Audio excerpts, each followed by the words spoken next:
그리스도인들이 갖추어야 할 관계의 기술.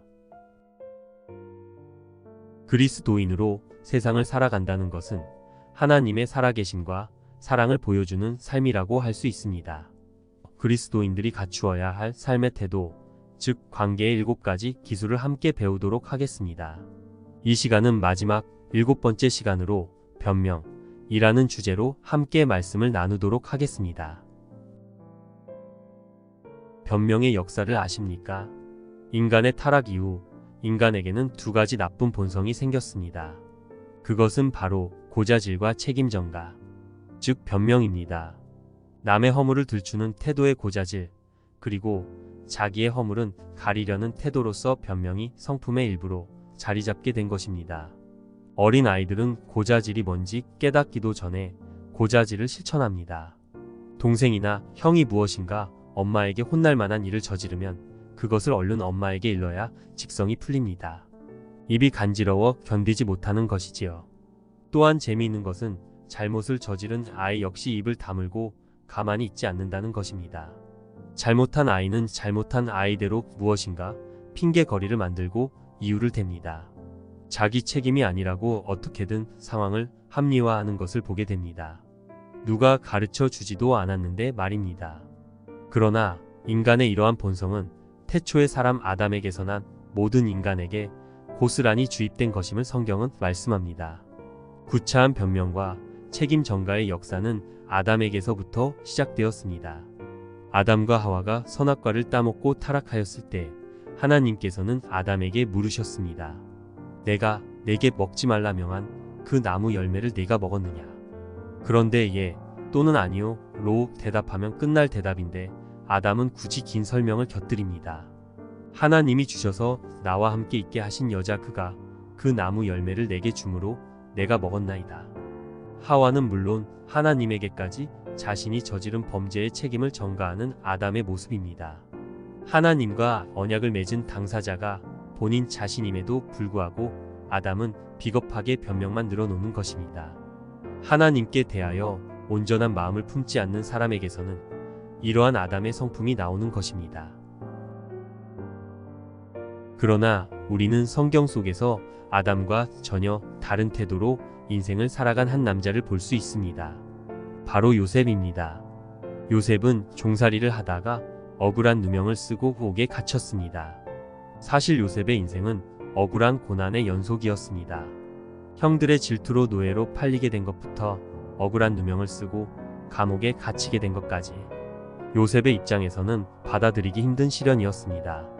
그러나 억울하게 인생이 꼬여가고 있음에도 불구하고 요셉은 좌절하지 않았습니다. 그에게는 하나님이 보여주신 꿈이 있었고 하나님이 그 꿈대로 자신을 중요하게 사용하실 것임을 확고히 믿는 믿음이 있었습니다. 그래서 그는 한순간도 희망을 버리지 않았고 긍정적인 태도로 원망하지 않고 주어진 상황에서 최선을 다해 주어진 삶을 살아갈 수 있었습니다. 그 결과 요셉은 어디에서든 인정받는 존재가 됩니다. 보디발의 집에서는 주인의 신임을 얻어 그 집안의 모든 것을 돌보는 가정 총무가 되었고 감옥에 갇혀서도 간수장의 신뢰 속에서 감옥의 재반 사무를 맡아 처리하게 된 것입니다. 우리가 요셉의 입장에서 생각해보면 그가 처한 현실에서 그렇게 행동하기가 쉽지 않다는 사실입니다. 긍정적인 태도도 한두 번이지 원망하지 않고 주어진 상황에서 최선을 다해 살아가는데 그의 상황은 나아지기는커녕 더 꼬여만 갔습니다. 신세는 더 처량해지고 앞일은 날이 갈수록 더 막막해질 뿐이었습니다. 그런데도 어떻게 변함없이 충성스럽게 살아갈 수가 있겠습니까? 그런데 요셉은 그렇게 살았습니다. 보디발의 집에서는 종으로서 최선을 다해 종의 삶을 살았고 감옥에 갇혀서는 죄수로서 열심히 죄수의 삶을 살았습니다. 그런 태도가 그를 다른 사람들에게 특별한 사람으로 보이게 만들었고 신임과 인정을 얻게 해주었습니다. 우리에게도 요셉과 같은 삶의 자세가 필요합니다. 어차피 이 세상은 죄와 모순으로 가득 차 있습니다. 항상 이해할 수 있는 상황들만 우리 앞에 펼쳐지지는 않는 것입니다. 그러나 그때에도 하나님의 자녀들은 최선을 다해 맡겨진 삶을 살아가야 하는 것입니다. 우리 마음에 드는 상황이라고 기뻐하고 우리가 원하지 않는 상황이라면 한숨을 내쉬며 부정적이 된다면 결코 성공적인 인생을 살아갈 수 없습니다. 요셉은 긍정적이고 희망적인 생각을 가진 사람이었습니다. 그는 시련 속에서도 좌절하지 않고 적극적인 마음으로 인생을 살았습니다. 그런 요셉의 삶에서 한 가지 특이한 점은 성경에 요셉이 자신을 위한 구차한 변명을 늘어놓지 않았다는 사실입니다. 보디발의 아내의 모함으로 인해 추악한 범죄인으로 몰렸을 때에도 그는 별다른 변명의 말을 하지 않았습니다. 요셉이 얼마든지 마음만 먹었다면 구체적으로 자신의 억울함을 호소하고 구명을 요구할 수도 있었을 것입니다. 그런데 요셉은 아무 말이 없습니다. 감옥 안에서도 마찬가지였습니다. 술 맡았던 관원장이 길한 꿈을 꾸었고 요셉은 그것이 감옥에서 풀려나 폭직하게 될 꿈임을 일러주었습니다. 그 일로 인해 요셉은 자신의 결백을 알릴 수 있는 기회가 찾아왔습니다. 그런데 요셉은 구구절절 자신의 정황을 설명하며 억울함을 호소해도 누명을 벗기 어려울 판인데 그는 아무런 변명을 하지 않습니다. 우리는 요셉이 구체적인 해명을 하지 않은 이유를 두 가지 이유로밖에는 결론을 내리기가 어렵습니다. 첫째는 인간적인 이유이고 다른 하나는 신앙적인 이유입니다. 우선 인간적인 이유는 보디발에 대한 신뢰 때문이었을 것입니다. 요셉이 누명을 벗기 위해 결백을 주장하려면 보디발의 아내가 행한 죄를 낱낱이 밝혀야 합니다. 그러면 체면이 구겨지고 상처받는 사람이 누구일까요? 바로 보디발입니다. 요셉은 그것을 원하지 않았습니다. 자기 때문에 다른 사람의 삶의 질서가 깨뜨려지기를 원치 않았고 더군다나 자기를 인정해주고 믿어주었던 주인 보디발에게 누를 끼치지 않으려 한 것입니다. 이 모습은 요셉이 하나님과의 관계뿐 아니라 사람들과의 관계에도 마음을 쓰며 살았음을 알게 됩니다.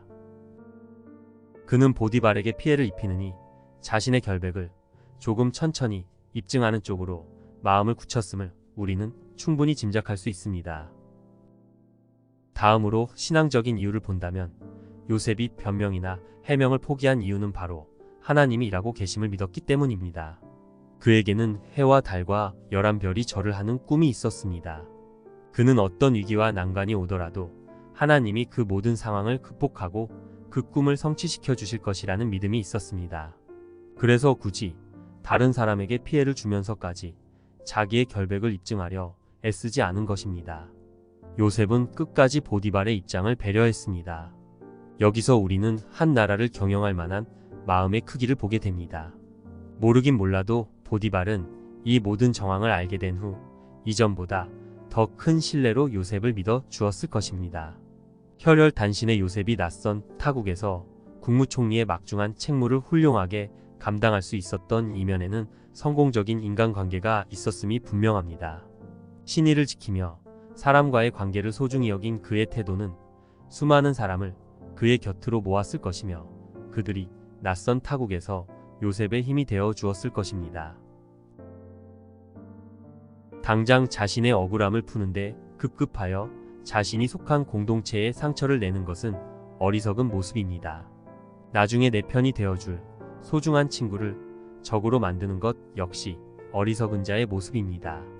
마음이 좁은 사람은 원만한 인간관계를 맺기 힘듭니다. 사람은 누구나 마음이 큰 사람 곁에서 편안함을 느끼고 마음이 큰 사람 곁에 머물고 싶어 합니다.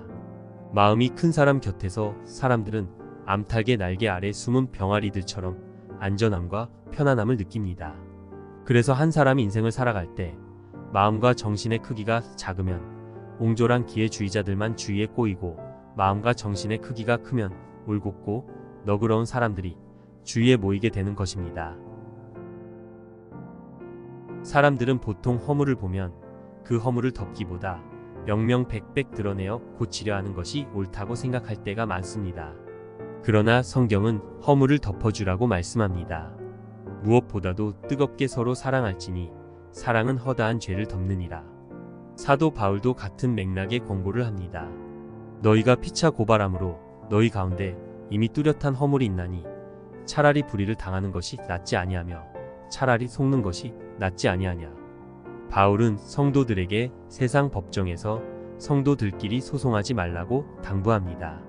차라리 억울한 일을 당하는 것이 낫지 하나님의 판결을 받아야 하는 성도들이 서로 고소하여 세상의 판결을 받고자 하는 것은 부끄러운 일이라는 것입니다.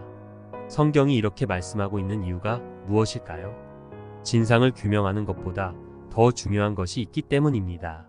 진상을 규명하는 일이 많은 사람들을 상처 입히고 공동체성을 훼손하는 일이라면 그냥 덮는 것이 낫다는 의미입니다. 하나님께서 우리에게 바라시는 것은 차라리 조금 억울하고 내가 다소 손해를 보더라도 다른 사람을 상처 입히고 주위에 피해를 끼치는 일은 하지 않는 것, 그것이 하나님의 사람의 모습이라는 것입니다.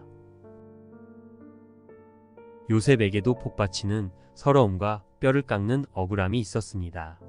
그러나 요셉은 그것을 덮었습니다.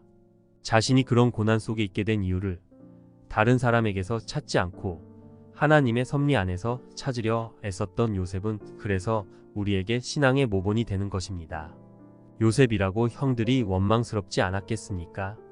억울한 누명을 씌운 보디발의 아내가 밉지 않았겠습니까? 그러나 요셉은 미움을 미움으로 갚으면 남는 것은 상처밖에 없음을 알았습니다. 요셉은 하나님께 모든 결론을 맡겼습니다. 하나님이 필요하시면 드러내실 것이고 그렇지 않으면 덮으실 것이라고 생각했습니다. 이것이 믿음인 것입니다. 이 믿음은 하나님이 요셉에게 부어주셔서 가능한 믿음입니다.